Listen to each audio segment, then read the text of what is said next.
రిజర్వేషన్లపై రేపు తెలంగాణ హైకోర్టులో విచారణ జరగబోతుంది. రిజర్వేషన్ల పెంపుపై హైకోర్టు చీఫ్ జస్టిస్ ధర్మాసనం విచారణ చేయబోతుంది.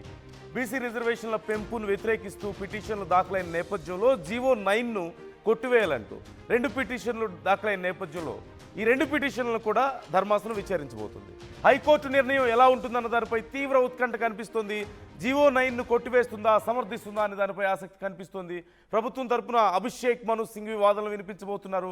హైకోర్టులో వినిపించాల్సిన వాదనలపై సీఎం రేవంత్ రెడ్డి ఇప్పటికే సమావేశం నిర్వహించారు. మనందరికీ తెలుసు, బిల్లు పెండింగ్లో ఉంది.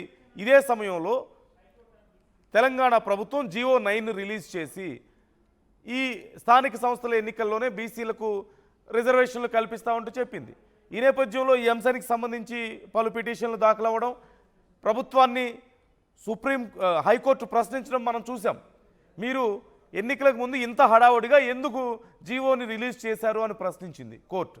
అలాగే మరి ఇంతకు ముందు నుంచే ఎందుకు మొదటి నుంచే దీనికి సంబంధించి కసరత్తు చేయలేదు, ఎన్నికల సమయంలో ఇంత హడావుడి చేయాల్సిన అవసరం ఏమొచ్చింది అని కూడా కోర్టు ప్రశ్నించింది.